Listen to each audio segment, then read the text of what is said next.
뉴스 정면 승부. 안녕하십니까. 뉴스 정면 승부의 김상호입니다. 진짜 새해가 지나고 모두 다 같이 나이 한 살을 더 먹었습니다. 흔히 사람의 인생을 나무에 비유하곤 하는데요. 소나무는 세월이 흐를수록 굵어지고 대나무는 세월이 흐를수록 단단해진다고 하는데요. 여러분은 어떻게 나이 들고 싶으신지요? 저는요, 속으로 단단해지고 싶은데 나이살이나 허리만 굵어가는 것은 아닌지 걱정 아닌 걱정을 진짜 하고 있습니다.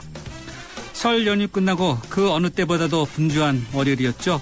정치권도 지방선거를 앞두고 발등에 불이 떨어졌습니다. 한 살 더 먹은 우리 정치권, 실속 없이 몸집만 키우고 있는 것은 아닌지, 내실을 과연 다지고 있는 것인지 여야 차례로 연결해서 앞으로의 계획 들어보겠습니다. 일주일간 침묵을 지키던 북한이 드디어 소식을 전해왔습니다. 이산가족 상봉, 이번에는 과연 이루어질 수 있을지 잠시 후 짚어보겠습니다. 안타까운 사건, 사고도 연휴 기간 동안 정말 많았습니다. 여수 앞바다의 기름 유출 소식도 자세히 전해드리겠습니다. 그리고 오늘도 뉴스 정면 승부 Yes or No로 이렇게 시작하겠습니다. 내란 음모 혐의 등으로 재판을 받고 있는 통합진보당의 이석기 의원에게 검찰이 징역 20년, 자격정지 10년을 구형했습니다. 뉴스 정면 승부가 청취자 여러분과 함께하는 Yes or No 질문은요, 바로 이것이죠. 이석기 의원 20년 구형 적절합니까? 입니다.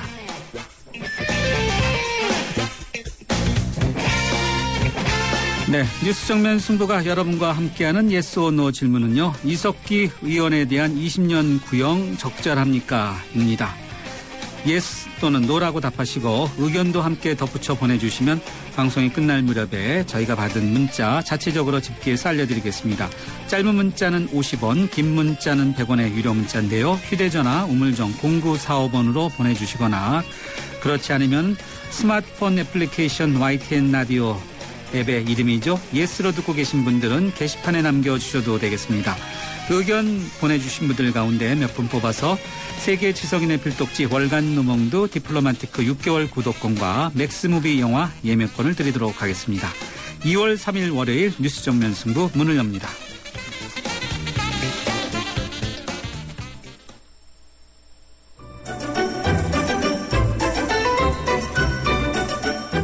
친절한 숙현 씨의 까칠한 뉴스.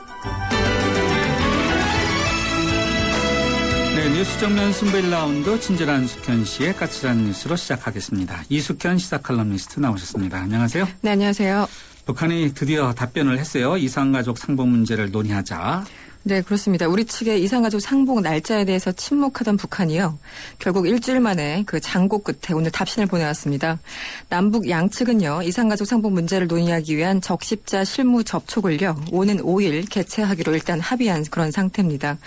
우리 측이 당초 제시했던 상봉 일자는요. 이달 17일부터 22일이었습니다. 이미 상봉자 명단 등이 확인된 상태이기 때문에 물리적으로 보면 역시 가능합니다. 하지만 북측이 오는 5일 어떤 입장을 보이느냐에 따라서 여지가 있기 때문에 일단은 모든 가능성을 지금 열어놓을 수밖에 없는 그런 상황입니다. 정부는 이달 말 개최되는 퀴 리졸브 훈련이 시작되기 전까지 최대한 시간을 활용하겠다 이런 계산을 하는 것 같은데요. 북측이 또 이 자체를 어떻게 활용할지 아직 확신할 수 없는 그런 상황입니다. 네, 일주일간의 장고 끝에 오늘 답신을 보내왔다. 네. 우리말에 또 이런 말이 있죠. 장고 끝에 악수 둔다 이런 말도 있는데 네. 과연 이산가족 상봉 과연 가능할지 네. 잠시 후에 경남대 김근식 교수 연결해서 좀 더 자세히 짚어보도록 하고요. 다음은 이석기 의원과 관련한 속보 한번 짚어보죠. 오늘 결심 공판이 있었죠? 네, 그렇습니다. 오늘 열린 결심 공판에서요. 검찰은 이석기 의원에게 징역 20년을 선고해달라고 구형했습니다. 지금 이석기 의원은 내란 음모, 내란 선동 이런 혐의를 받고 있는 상태죠. 재판부는 오늘 검찰은요. 재판부를 설득하기 위해서요. 여러 증거 자료와 함께 많은 시간을 할애했습니다. 여기서 이런 얘기를 했습니다. 이석기 피고인은 북한 주체 사상 그리고 대남 혁명론에 따라서 사회주의 혁명을 위해 국회에 진출했고 했고 이른바 아로 조직원들에게 폭동과 같은 군사 준비를 지시해서 엄한 처벌이 필요하다 이렇게 주장을 한 상태입니다. 지금도 재판이 진행 중이죠? 네, 그렇습니다. 어떤 순서로 진행됩니까? 일단 오전 10시 10분경에 시작을 했습니다. 검찰이 3시간 정도 자신들의 의견을 개진했고요. 이후에 이석기 의원 측의 그 변호인단이 3시간 동안 의견 진술에 나서는 그런 순서로 진행이 됐습니다. 오늘 법정에서는 그 첫 공판에서 변호인 측 대표로 진술했던 이정희 통합진보당 대표가 참석해서 눈길을 끌었는데요. 오늘 대표 진술은 김칠준 변호사가 맡았습니다. 김칠준 변호사는 국정원과 제보자가 만든 상상의 조직이 바로 아로라면서 그 실체가 없다 이렇게 변론에 나섰다고 합니다. 변호인 측의 진술이 끝나면요. 이석기 의원이 1시간 그리고 나머지 6명의 피고인들이 남은 1시간 동안 최후 변론을 할 예정이라고 합니다. 여야 정치권의 반응은 어떻습니까?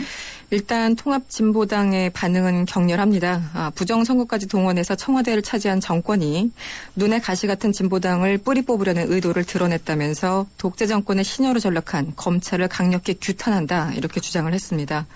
반면 새누리당 민현주 대변인은 굳은 논평을 가졌습니다. 이번에 중형이 구형된 것은 헌법 질서 준수를 통한 국가 정체성 확립의 중요성이 반영된 것으로 평가한다 이렇게 얘기를 했습니다. 민주당은 약간의 온도차를 드러냈는데요. 허영일 부대변인이 서면 논평을 가졌습니다.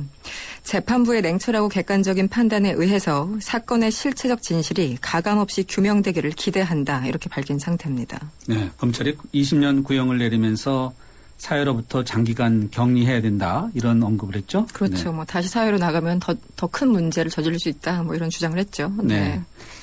자, 정치권 또 2월 임시국회가 오늘부터 시작돼서 바쁘지 않습니까? 네. 여야가 경제민주화 법안과 관련해서 벌써부터 또 힘겨루기를 하는 모양새라고요. 그렇습니다. 경제 민주화냐 경제 활성화냐 이 두 가지를 놓고 여야가 오늘 첫날부터 신경전을 벌이고 있습니다. 일단 새누리당 황우여 대표는요. 오늘 한 회의에서 이런 얘기를 했습니다. 2월부터 국회가 다시 열리면 지난해 말 국회에서 통과됐던 경제민주화 법안들이 속속 진행될 예정이고 나머지 법안들도 처리될 예정이다 이렇게 얘기를 하면서 이에 따른 기업들의 우려가 없도록 후속 조치를 면밀히 살펴야 된다 이렇게 강조했습니다. 반면에 민주당은 방점이 전혀 달랐습니다. 우원식 최고위원은 역시 한 회의에 참석해서 이번 지방선거에서는 민주당 소속 모든 지자체를 비롯해서 국회도 경제민주화 정책을 전면에 내걸어야 된다 이렇게 강조를 했고요. 특히 4년간 실천평가 지표를 만들고 평가해서 현역 단체장의 재공천 기준으로 삼아야 된다 이렇게까지 강조하고 나섰습니다. 아무래도 이 경제민주화 이슈를요. 오는 6월 지방선거까지 다시 한번 좀 끌고 가겠다 이런 포석으로 해석이 됩니다. 이번 임시국회에서는 경제민주화 법안 외에도 여러 곳이 이렇게 쥐레밭이 깔려 있다고 하는데 네. 왜 그렇습니까? 예, 일단 선거를 앞두고 표를 계산해야 되는 여야 간 그 치열한 공방이 불가피한 대목들이 참 많이 있습니다. 기초연금도 그렇고요. 국가정보원 개혁 문제 그리고 북한 인권법 제정 문제 등이 산적해 있습니다. 역시 가장 최대 쟁점은 기초연금법이 아니겠느냐 이런 얘기들이 나오는데요. 지난해 공약 후퇴 논란 속에서 국회는 오는 2월 임시국회에서 합의 처리토록 노력한다. 여기까지 합의했지만 지금 야당의 반발이 강력합니다. 또 국정원 개혁 특위도 쥐레밭이죠. 지난해 여야 간 합의로 일부 진전이 있었지만 근본적인 이슈에 대해서는 여야 간 충돌을 여전히 벌이고 있습니다. 기본적으로 여당은 국정원의 기능을 강화해야 된다. 이런 데 방점을 찍고 있고요. 반면에 야당은 국정원 통제에 중점을 두고 있습니다. 또 북한 인권법 이것도 손질하겠다. 뭐 여하간 어쨌든 입을 맞춘 상태지만 그 내용에 있어서 합의를 이루기는 쉽지만은 않을 것이라는 전망이 벌써부터 나오고 있습니다. 결국은 6.4 지방선거와 다 관련이 있다 이렇게 봐야 되겠네요. 그렇죠. 네. 네. 자, 바로 그 문제와 관련해서 민주당이 또 국회의원 국민소환제 도입을 비롯해서 정치개혁과 관련한 그런 내용을 발표했죠. 네, 그렇습니다. 민주당 김한길 대표가요. 오늘 국회에서 기자회견을 열었습니다. 이른바 의원 특권 내려놓기법, 정식으로는 국회의원 특권 방지법이라는 건데요. 내용을 보면 이렇습니다. 부정부패 사건 등에 연루된 국회의원을 유권자가 직접 심판할 수 있도록 국회의원 국민 소환제를 도입하는 내용이 포함되어 있습니다. 지금 지방자치단체장에게 적용되는 주민 소환제와 상당히 비슷한 그런 제도를 의미합니다. 특히 눈에 띄는 게 있었는데요. 김영란법을 2월 국회에서 통과시키겠다 이렇게 발언을 했는데요. 아시겠지만 김영란법은 직무 관련성과 상관이 없이 공무원이 금품 수수와 부정 청탁을 받은 경우에 형사 처벌할 수 있도록 한 내용을 담았었습니다. 그런데 지난해 정부 내 입법 과정을 거치는 동안 용두사미가 돼버려서 상당히 비판이 많았던 그런 법안입니다. 따라서 원안에 가까운 법안을 다시 제정을 해서 국회의원에게도 이 법을 적용시키겠다. 이게 오늘 민주당의 발언 특권 방지법의 내용입니다. 네. 지난해 용두사미가 됐는데 다시 내놔갖고 이거 될까요? 네. 네. 지금 국회의원들만 쏙 빠졌다 뭐 이런 비판들도 그렇죠. 있었는데요. 어떻게 네. 될지 모르겠네요. 네. 네. 오늘 뉴스 브리핑 여기까지 듣도록 하죠. 고맙습니다. 고맙습니다. 네, 지금까지 이숙현 시사 칼럼니스트였습니다. 지금 시각 6시 20분 9초 막 지나고 있는데요. 교통 상황 어떤지 알아보겠습니다. 유보연 캐스터. 네, 정확한 정보를 전해드리는 뉴스 정면 승부 교통정보입니다. 2월의 첫 월요일 출근길입니다. 오늘은 다른 날에 비해서는 교통량이 많지 않은 편인데요. 자동차 전용도로 부분 정체들만 나타나고 있습니다. 그래도 가장 이동량이 많은 곳은 서부간선도로인데요. 안양 쪽으로 서부간선도로 입구에서 신정교까지 밀리고 있고요. 반대쪽 고척교에서 목동교 구간 속도 내기 어렵습니다. 올림픽대로는 공항 방면으로 동호대교에서 반포대교까지 속도가 떨어져 있고요. 반대쪽은 소통이 잘 되고 있습니다. 나란히 가고 있는 강변북로 구리 쪽으로 원효대교에서 동작대교 지나기 어렵습니다. 지금까지 뉴스 정면 승부 교통정보 유보연이었습니다. 대한민국의 하루, 여러분의 하루를 정리해드립니다. YTN 뉴스 FM, 뉴스 정면 승부. 뉴스 정면 승부 1라운드 첫 번째 정면 인터뷰 함께 하시겠습니다. 기다리던 소식이 오늘 마침내 전해졌죠. 북한이 오늘 판문점을 통해서 이산가족 실무 접촉을 모레인 오는 5일이나 6일에 하자고 연락해 왔는데요. 이에 대해서 정부는 오늘 5일 적십자 실무 접촉을 갖자고 답신했습니다. 이산가족 상봉이 차질 없이 이루어질 수 있을지, 그리고 앞으로 남북관계는 어떻게 전개될지 경남대 정치외교학과 김근식 교수님 전화로 연결해서 관련된 이야기 들어보도록 하겠습니다. 교수님 안녕하세요. 네, 안녕하세요. 네, 북한이 오는 17일부터 22일까지 금강산에서 이산가족 행사를 개최하자는 우리 측의 제안에 대해서 일주일간 전혀 답을 하지 않다가 오늘에야 이제 이야기를 했는데, 네. 이렇게 늦게 답변한 이유는 무엇 때문이라고 봐야 될까요? 예, 우선 뭐 늦게라도 답신이 와서 다행이고요. 네네. 북한이 이렇게 좀 오랫동안 끌었던 이유는 저는 두 가지가 있다고 생각합니다. 하나는 이제 북한은 남쪽 우리가 제안했던 그 17일부터 22일까지라는 그 일자가 네. 북한으로서는 좀 정치적으로 계산해 봤을 때 좀 마음에 들지 않았던 것 같습니다. 마음에 들지 않는다. 네, 네. 왜냐하면 이제 북한은 가능하면 이산가족 상봉을 금강산 관광 재개와 연결시키고 싶은 전략이 있고요. 네. 더 크게는 사실은 이산가족 상봉을 통해서 남북관계 어떤 분위기를 좀 바꿔가지고 지금 그들이 계속 주장하고 있는 우리의 그 한미 합동 훈련 있지 않습니까? 키리졸브요? 예, 네네. 키리졸브 훈련을 부당하다고 계속 좀 주장을 하고 그걸 못하도록 하려는 의도가 있었기 때문에 그렇죠. 지금 만약에 우리 측 주장대로 17일에서 22일 해버리면 네. 키리졸브 훈련 이전에 이산가족 상봉이 끝나버리는 거거든요. 네. 그렇다면 이산가족 상봉은 상봉대로 그 카드를 다 소진해버리고 그 다음에 또 한미 합동 훈련은 그대로 열리게 되니까 네. 북한으로서는 그 일정이 좀 마음에 들지 않았던 것이죠. 아마도 이제 그런 정치적 계산이 있었던 것 같고요. 그렇지만 일정이 마음에 들지 않는다고 그래서 또 지금 북이 어렵게 받았던 이산가족 상봉을 또 뿌리치기는 또 어렵기 때문에 네. 아마 고민 끝에 실무회담을 일단 하자 이렇게 온 것 같고, 그래서 향후 실무회담에서 이제 북한이 어떤 수정제의를 할지가 좀 굉장히 규칙가 주목이 됩니다. 아, 수정제를 어떻게 할지 규칙가 주목된다. 그러면은 네. 17일에서 22일까지 하는 우리 측의 제안을 그대로 받을 가능성은 낮다고 이렇게 교수님은 보세요. 예, 제 생각에는 그렇습니다. 물론 그래요? 뭐 네. 단정할 수는 없습니다만 17에서 22일이라고 하는 우리 측 제한 일정은 북이 제가 볼 땐 그대로 받을 가능성은 그렇게 높지 않고요. 네. 아마 5일날 이제 실무회담을 할 텐데, 그렇죠. 그리고 실제로 이제 기술적 실무적 차원에서 보면 5일날 실무회담을 해서 우리가 제안했던 애초에 일정대로 17일날 이산가족 상봉을 성사시키기는 사실상 좀 어려운 측면이 좀 있긴 있습니다.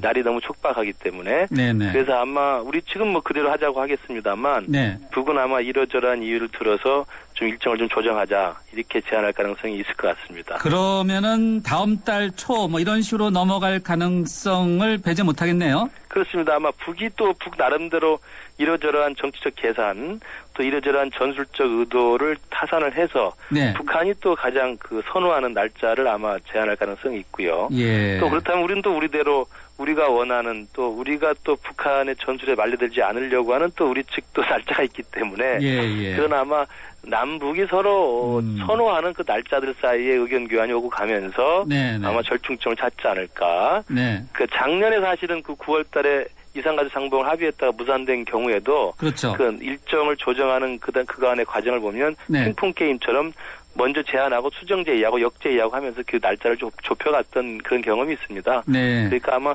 이번에도 그렇게 되지 않을까 생각합니다. 물론 이번 5일날 실무 접촉에서 북이 순순히 또 우리 일정을 받아서 네.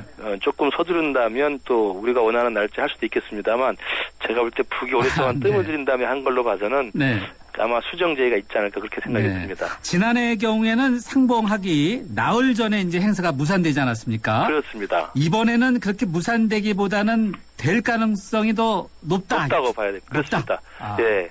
일단 뭐 이산가족 상봉만큼은 북도 지금 이제 와서 되물리기에는 굉장히 정치적으로 부담이 크고요.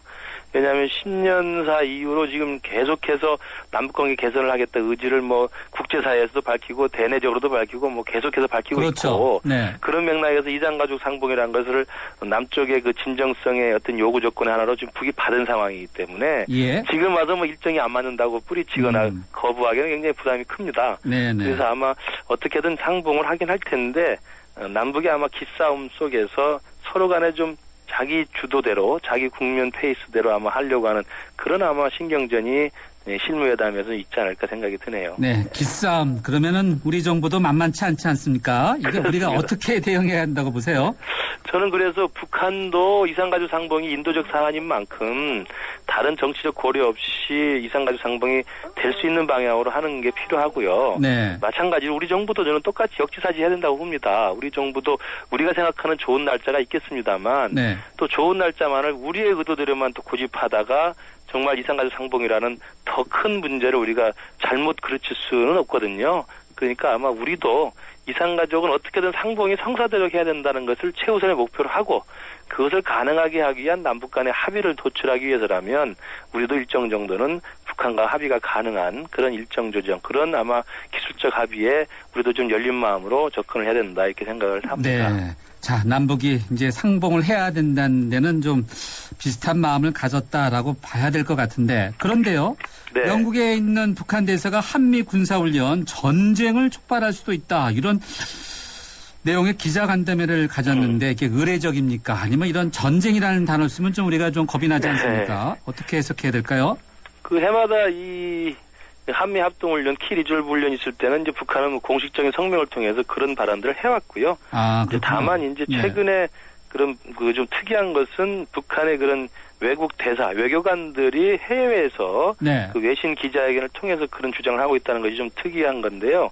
그건 아마 이제 김정은 시대에 들어와서 금년에 그 북한이 지금 주장하고 있는 남북관계 개선, 한반도 평화의 어떤 공세 이런 것들을 아마 정당화하기 위해서 국제적인 무대를 활용하고 있는 것 같고요.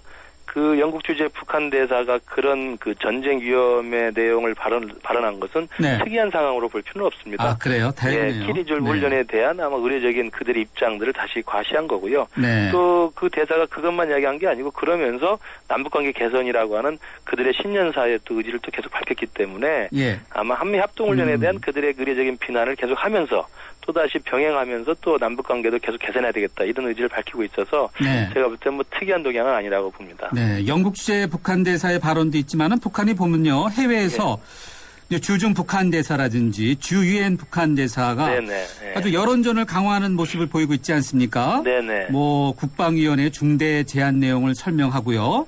네네. 이런 거 왜 그렇다고 봐야 될까요? 그게 이제 지금 금년 들어서는 좀 특이한 그 동향인데요. 금년에 신년사에서 김정은이 남북관계 개선의 의지를 강력하게 피력을 했고 그 뒤에 각종 노동신문이나 대남 언론 매체, 선전 매체를 통해서 남북관계 개선을 위해서 노력하겠다. 그리고 상호 비방 중상을 중단하자. 서해상에서 군사적 긴장 행위를 중단하자 이런 식의 계속 요구를 하면서 남북 대화를 재개했거든요. 네. 그런 과정에서 지금 남북 간의 이제 대화 재개를 위한 기싸움을 벌이다가 지금 이산가족 상봉을 수용하게 됐는데 그것은 북한이 지금 일관되게 남북 관계 개선에 대한 자기들의 적극적인 의사, 전향적인 의사를 남쪽에 계속 압박하기 위해서는 자기들의 대내적인 어떤 언론과 대남 언론뿐만 아니라 해외에 나가 있는 외교관들을 통해서 국제사회의 어떤 여론전도 좀 필요하다고 생각을 한 것 같습니다. 그래서 유엔 대사라든지 또는 중국 대사나 영국 대사나 이렇게 좀 굵직굵직한 또 외신들이나 또 그 강력한 나라의 어떤 발언권이 있는 그런 그 외교관들의 무대를 통해서 자신들의 정당한 주장들. 네. 그러니까 지금 자기들은 평화를 원하고 있고 남북관계 개선을 원하고 있는데 박근혜 정부가 이걸 굉장히 거부하고 있다. 이런 식의 아마 정치적 과시를 위해서 그런 국제 무대와 외교 공세를 좀 계속 강화하고 있는 그런 모양으로 아마 해석이 됩니다. 네, 알겠습니다. 자, 북핵 문제를 풀기 위한 육자회담 여전히 이제 공전하고 있고 또 혹시 이제 이산가족 상봉이 잘 순조롭게 된다면 남북관계 육자회담 이런 건 다 어떻게 풀릴까요? 네, 사실은 뭐 이산가족 상봉이 일단 된다면 우리 박근혜 대통령의 신년 기자회견에도 이야기를 했습니다만 남북관계 개선의 첫 단추를 깼다고 볼 수가 있죠. 그래서 그게 순조롭게 진행이 되면 네. 아마 한반도 분위기가 조금 호전될 것이고 그렇다면 북한의 전략도 남북관계 개선을 통해서 어떤 한반도의 어떤 정세를 바꾸고 그것을 빌미 삼아서 미국에게도 접근하고 또 중국과의 관계도 좀 회복하려는 그런 의도가 있거든요. 그래서 아마 남북관계 개선이라고 하는 첫 단추가 잘 깨지면 북한이나 남한이나 이것들을 잘 활용해서 북핵 문제를 다룰 수 있는 육자회담도 좀 재개될 수 있는 방향으로 국제 정세를 좀 바꿔나가는 그런 아마 모티브는 제공을 할 것으로 보이고요. 그렇기 때문에 서로 간의 의도와는 상관없이 일단은 네. 이산가족 상봉이 성공적으로 성사가 되고 이것을 통해서 남북관계 개선이 좀 정상화되는 그런 방향으로 간다면 어떤 경우에든 이건 반대할 이유가 없죠. 그것은 육자회담이라든지 또는 관계 개선을 통해서 한반도 북핵 문제의 어떤 해결이라든지 이런 방향으로 갈 수 있는 좋은 방향이기 때문에 어떻게든 남북 모두 그 방향을 좀 기회를 살리는 그런 아마 모습과 노력이 필요하다 이렇게 생각을 합니다. 네, 알겠습니다. 교수님 오늘 말씀 잘 들었습니다. 고맙습니다. 네, 감사합니다. 네, 지금까지 경남대 정치외교학과의 김근식 교수였습니다. 서경석과 함께 공무원 시험 합격은 에듀윌 공인중개사 합격도 에듀윌 사회복지사 합격 주택관리사 합격 우리 모두 다같이 에듀윌 자격증 공무원 전문교육 에듀윌 합격은 에듀윌. 네, 뉴스 정면 승부 1라운드는 여기서 마무리하고요. 잠시 뒤 2라운드에서는 여야 의원 차례로 연결해서 설 민심 어떻게 파악하고 돌아왔는지 이야기 들어보도록 하겠습니다. 잠시 뒤에 뵙겠습니다. 2014 YTN 연중기획 함께하는 미래 창조 대한민국 김소영 한의학 박사입니다. 대한민국의 미래 당연히 건강이겠죠? 요즘 보면은 학생은 학생들대로 또 주부는 주부대로 각자의 스트레스를 너무나도 안고 가는 사회가 돼버리지 않았나 이런 생각을 해봅니다. 모든 게 다 빨리빨리 이런 생활 습관에서 비롯된 게 아닌가 싶어요. 그래서 빨리빨리 생활 습관을 버려버리고 차근차근 생활 습관을 만들어 나간다면 그것이야말로 건강해질 수 있는 비결이고 미래의 건강한 대한민국을 여는 초석이 되지 않을까요? 2014 YTN 연중기획 함께하는 미래 창조 대한민국 YTN 라디오가 함께합니다. 살아있는 뉴스 깨어있는 방송 한국의 뉴스 채널 YTN 뉴스 FM. 네, 뉴스 정면 승부 2라운드 문을 열겠습니다. 오늘 여러분과 함께하는 yes or no 질문은요. 이석기 의원에 대한 20년 구형 적절합니까? 인데요. 0074님의 의견은 이렇습니다. 예스, 합당한 구형이라고 생각합니다. 우리나라는 자유민주주의이기 때문에 이를 부정하는 사람은 법적으로 격리시켜도 무관하다고 생각합니다. 라고 의견 주셨고요.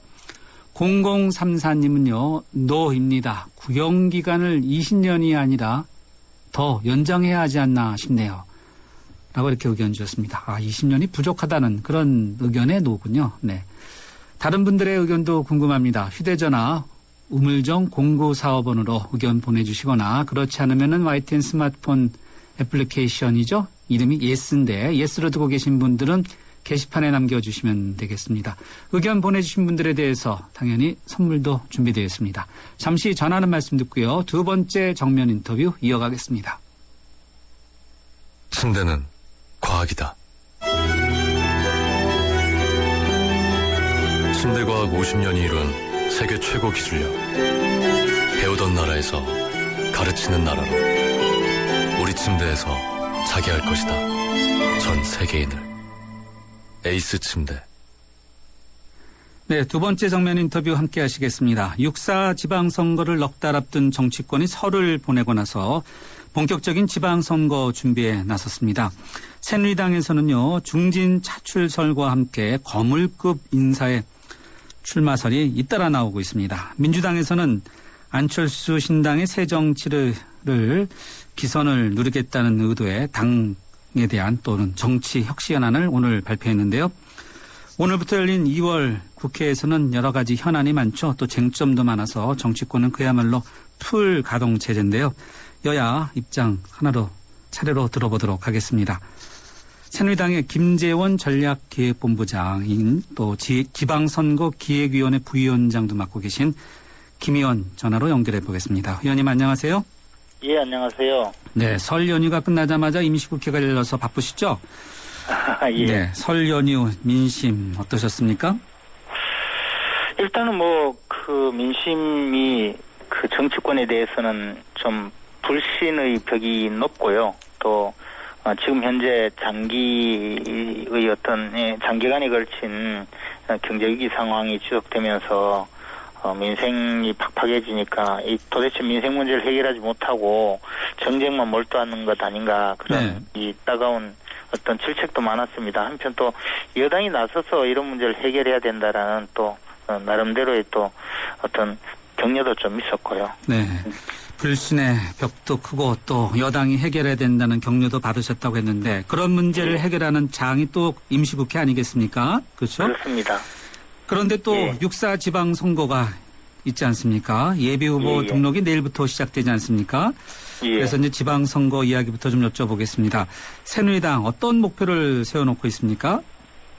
일단 목표가 서울 경기 지역의 수도권 광역단체장을 모두 석권하고 충청권과 강원도에서도 아주 압도적으로 선전하는 것이 저희들 목표인데요. 이 목표는 지난 2006년도에 저희들이 현재의 당 지지율로서 달성했던 그런 지방선거의 결과물입니다. 단지 2010년도 지방선거 때를 보면 저희들이 여당이면서 어떤 정권 심판론에 매몰되어서 결국 좀 성적이 부진했던 적이 있는데요.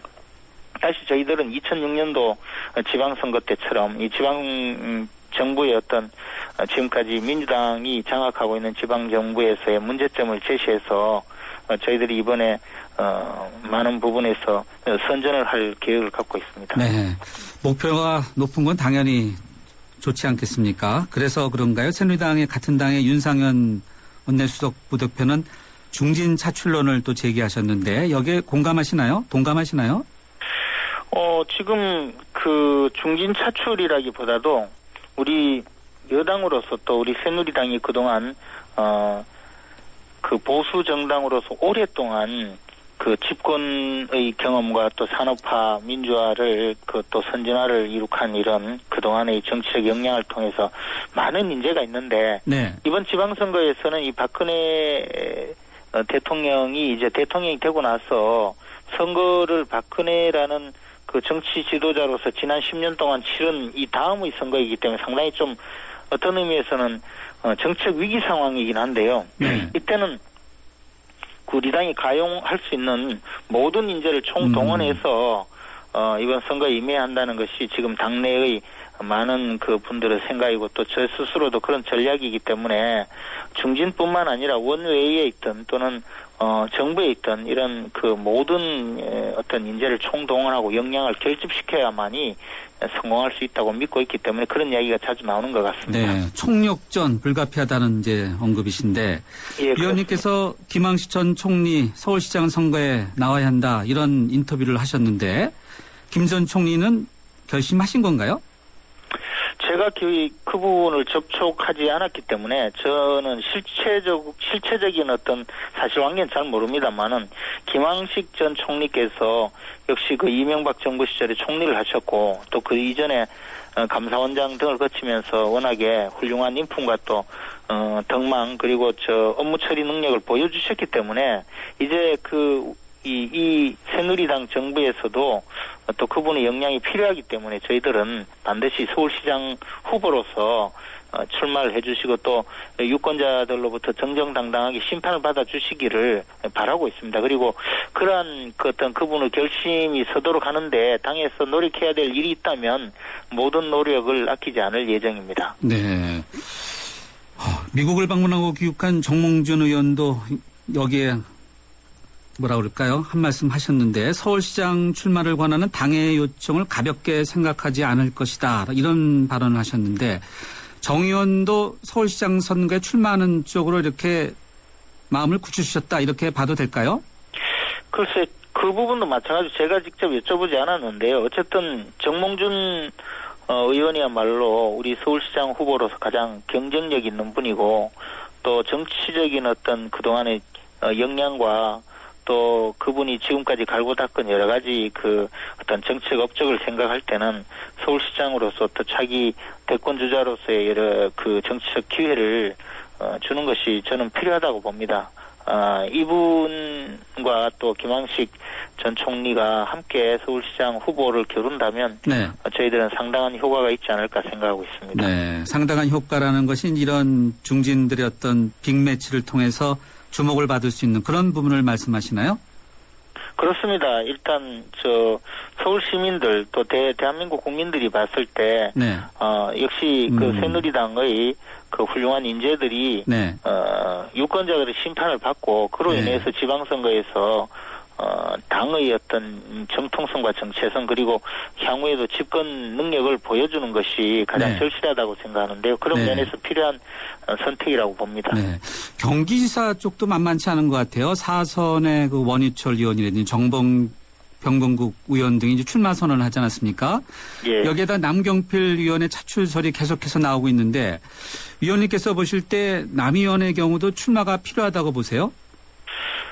제가 말씀드리는 것은 이런 모든 문제에서 말씀드리는 것인데요. 역시 원유철 의원이나 정병국 의원도 우리 당의 아주 중진 의원으로서 그동안 또 장관까지 거치신 정병국 의원이나 또 경기도 정무부지사를 거치신 원유철 의원이 충분한 경쟁력이 있지만 기왕에 우리 당의 우수한 자질과 능력을 갖춘 모든 인재들이 이번 지방선거에서 역량을 보여주고 그로 인해서 앞으로 어떤 정치적인 터전 또 정치적인 인재가 등용되는 방법은 지방에서 어떤 기량을 보이고 또 행정 능력을 보임으로써 다음의 어떤 정치적인 미래를 만들어가는 그런 기회를 갖는다고 생각하신다면 네. 남경필 의원께서도 경기지사 경선에 나가셔서 경기지사 선거에서 우리 당의 승리를 위해서 헌신해 주시는 것이 그렇게만 할 수 있다면 저희들은 반드시 모셔야 된다 이렇게 생각하고 있습니다. 네.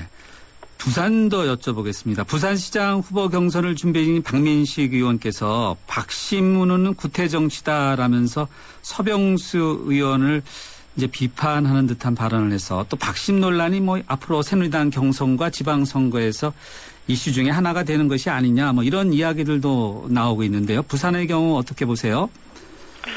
일단 박심 논란 이런 것은 이제 서병수 의원께서 대통령께서 이제 부산에 가느냐라고 물어보셨다는 것이고 그에 대해서 우호적인 반응을 보였다 그런 말씀을 하신 것에 대한 어떤 비판인 것 같은데요. 네. 사실 정치적 자산, 정치적인 자신의 역량이라든가 또는 자신이 갖고 있는 자산을 홍보하는 것이 선거운동이고 그 과정에서 대통령으로부터 이런 말씀을 들었다라고 이야기한 것 자체를 나무랄 일은 크게 아니라고 봅니다. 근데 서병수 의원님도 또 개인적인 정책 역량이 있고 또 지금까지 쌓아온 업적이 있기 때문에 본인의 업적과 본인의 그 자질과 역량으로서 심판받으려고 하기 때문에 그 자체를 뭐 그렇게 앞으로 또 문제가 되지는 않을 거라고 믿고 있습니다. 박민식 의원도 그런 부분을 총체적으로 비판한 것이라기보다는 이제 좀 공정하게 경선을 하자라는 그런 견제가 아닌가 생각합니다. 네, 새누리당이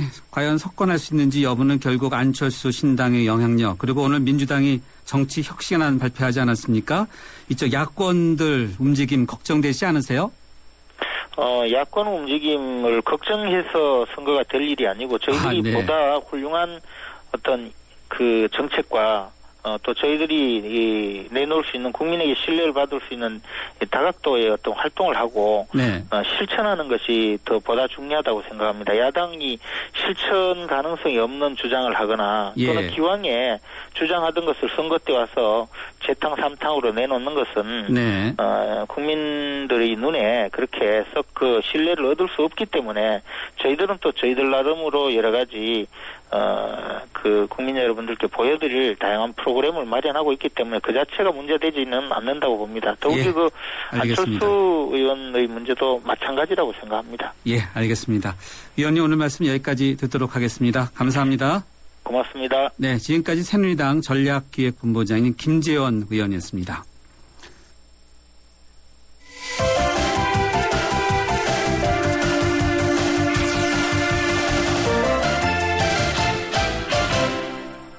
네, 6.4 지방선거전에 뛰어든 여야 정치권 차례로 만나보고 있는데요. 이번에는 오늘 당의 정치혁신안을 발표한 민주당의 정치혁신실행위원회 위원장이신 이종걸 의원 전화로 연결돼 있습니다. 이 의원님 안녕하세요. 예, 안녕하십니까. 이종걸입니다. 네, 설 연휴 끝나자마자 임시국회가 열렸고 또 지방선거 준비 때문에 바쁘실 텐데 설 연휴 기간에 민심 어떻게 좀 파악하셨는지요? 예, 뭐 모든 분들이 경제 어렵다고 말씀하셨습니다. 그리고 정치권이 나서서 경제 살리는데 합심해서 노력을 해달라 뭐 이런 말씀이고, 경제 지표가 이렇게 뭐 나쁜 것도 아닌데 국민 경제 느끼는 체감 경기는 아주 나빠지는 것 같습니다. 양극화, 과두화, 우리 경제 그 분배 구조와 심각한 결함이 있다는 것을 국민들께서 직접 느끼고 계신 것 같았습니다. 네. 양극화 참 여러 가지 민심 좋지 않다라고 이제 지적해 주셨는데 이제 민주당 당 혁신안 발표했지만 또 관련돼서 보면 안철수 신당 있지 않습니까? 움직임. 네네. 그 새정치추진위원회 윤여준 의장이 민주당에 대한 호남 민심이 싸늘하다 이런 이야기를 했어요. 정말 싸늘합니까? 예, 뭐 큰 선거 두 개를 연달아 치고 이길 수 있다는 선거를 진 민주당, 그 대죄를 진 민주당이 그 칭찬받을 수는 없습니다. 지금 계속 호남에서는 민주당에 매질을 하고 있다라고 저는 생각합니다. 예, 질책도 많이 해주시고, 그러나 그 항상 시대를 선도하는 그런 전략적 선택을 하는 지역이다라고 저는 생각하고 있고, 승리를 위한 여러 가지 생각도 같이 하는 것이다. 민주당이 그런 방향으로 방향을 잡으면 충분히 다시 호감을 또 지지를 받을 수 있을 것이다 이렇게 생각합니다. 네, 싸늘한 민심 일부 인정하시는 것 같은데, 네, 그렇습니다. 그래서 민주당이 오늘 정치혁신안을 발표했습니까? 예, 민주당은 이제 정말 부인만 놔두고 다 바꿔야 된다라는 그런 심정으로 다 바뀌어야 된다. 정말 개혁 민주당, 그것도 부족해서 혁명 민주당, 민주당의 국회의원부터 혹시 국민의 눈높이에 맞춰서 뭐 다른 옷을 입고 있다거나 아니면 좀 더 많은 걸 가지고 있어서 실제 지금 국민이 요구하는 것과 같은 그런 행동에 많은 장애가 있다라고 한다면 다 버리고 가볍게 해야 된다. 그런 취지로, 그런 생각으로 우선 민주당의 국회의원들부터 가지고 있는 거추장스럽고 또 몸무게 많이 나가게 돼 있는 것들, 국민들에게 혹시 눈높이 있어서 좀 질책받을 수 있는 내용들, 특권이라고 볼 수 있는 것들을 모두 걷어버린다라는 심정으로 준비했습니다. 네, 특권이라고 생각하는 것들을 다 걷어버렸다라고 말씀해 주셨는데, 그 혁신안 주요 내용 가운데 이것만큼은 좋지 않은가라고 좀 자랑할 만한 게 어떤 겁니까? 글쎄요, 우선, 이제, 이익 충돌 방지와 부정 청탁을 금지하고 있는 게 소위 이제 김영란법이라고 있습니다. 김영란 네, 그렇죠. 권익위원장 때 만드는.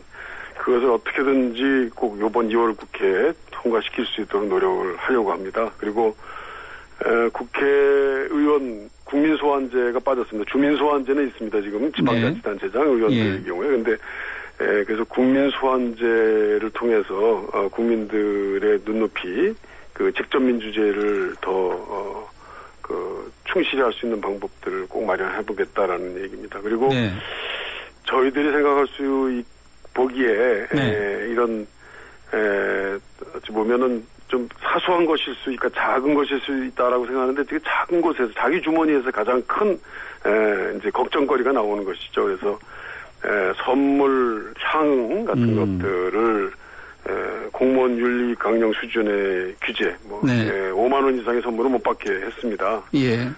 그리고 축부이금도 사실상 금지하는 방식으로 일정 금액 이하를 하도록 했는데 그거 어떻게 따지겠습니까? 축부이금 같은 거는 정말 우리가 지역에서 내지 못하는데 받지 않도록 하는 그런 내용. 그리고 국회 외유에 대한 국민 세금의 낭비가 많지 않느냐라는 그런 지적들이 있었어요. 그래서 이번에 국회 외유할 때는 항상 국회의원 윤리감독위원회에서 사전 승인도 받고 사후 보고를 하고 국제공항 또 KTX 때 귀빈실이라든지 귀빈 주차장 그것들 국회의원 사용하지 못하도록 했습니다. 그런데요. 대선 과정에서 약속했던 거 하나 있지 않습니까? 세비 30% 삭감. 이거는 또 포함 안 됐죠?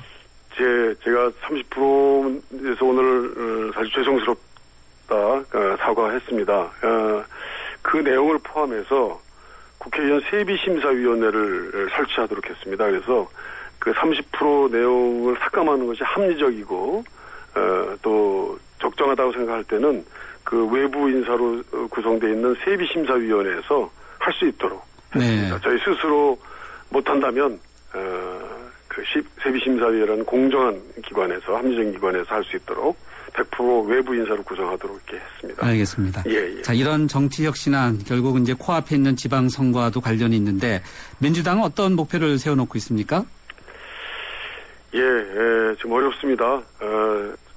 아까 말씀드린 것처럼 민주당의 가장 사랑을 받고 있는 호남 지역 그리고 젊은 유권자층에 저희들은 많은 지지와 득표를 했는데 거기에 이제 그분들이 민주당에 대해서 불신하고 또 믿지 못하는 느낌입니다.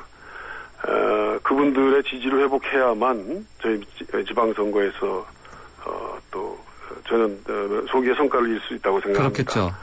이런 정말 뼈를 깎는 개혁안을 통해서 우선 우리 체질 개선부터 함으로써 우리들의 각오와 또 앞으로 이 나라 발전에 대한 직접적인 저희들의 이해관계, 저희들의 그 목표를 분명히 그들에게 보여드림으로써 다시 뛸 수 있는 민주당으로 해서 지방선거에서 꼭 소기의 성과를 낼 수 있도록 하겠습니다. 새누리당에서는 앞서 인터뷰를 해보니까 김황시 전 총리라든지 정몽준 의원 같은 거물급 인사들의 서울시장 영입 또 출마설이 나오고 있는데 민주당은 이에 대응하는 선거 전략이 어떤 건가요? 저는 새누리당의 경우에 필승카드를 내놓을 거라고 생각합니다. 지금 열심히 뛰고 계신 분들 많지만 그분들이 만약에 저희 민주당 후보에 조금 여론상 못 미친다 생각하면은 최종의 카드를 내놓을 거라 생각합니다. 그분들이 이제 스스로 움직이고 있다고 저는 생각하고 있고요. 그래서 저희들도 필승 카드를 내야 된다고 생각합니다. 저희들은 우선 서울이나 인천에서 현역 박원순 시장이나 송영길 시장 수도권에서 이제 중요하다고 생각하는데요. 사실 저희 생각할 때 그 안철수 신당이 이제 곧 지방선거 전에 된다고 그러는데 그게 전술적으로 뭐 정치공학적으로 무슨 야합이다 이렇게 저는 보지 않습니다. 지금 선거를 앞두고 진보 진영, 개혁 진영에서는 항상 여러 입장으로 이제 세력이 나눠지고, 예.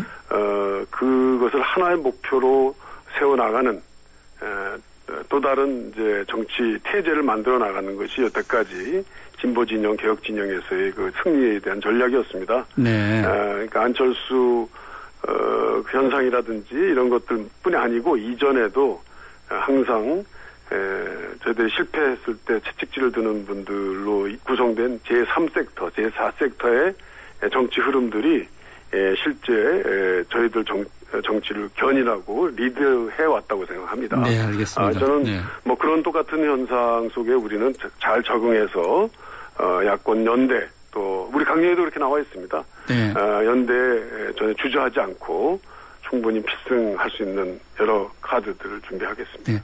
의원님 끝으로요. 간단히 한 가지만 더 여쭤보겠습니다. 의원님의 경기지사 출마설도 나오고 있는데 맞습니까? 틀립니까? 간단히만 말씀해 주시죠. 예, 뭐 저도 지금 경기지사에 대한 뭐 자천 타천 그런 애들이 나와 있습니다. 그러나 제 부족한 제 몸이 민주당 승리에 민주당 전체 지방선거 승리에 어떤 식으로든지 큰 도움이 될 수 있도록 제가 나가든 또는 어떤 다른 방식을 택하든 하겠습니다. 알겠습니다. 네, 여기까지 듣겠습니다. 감사합니다.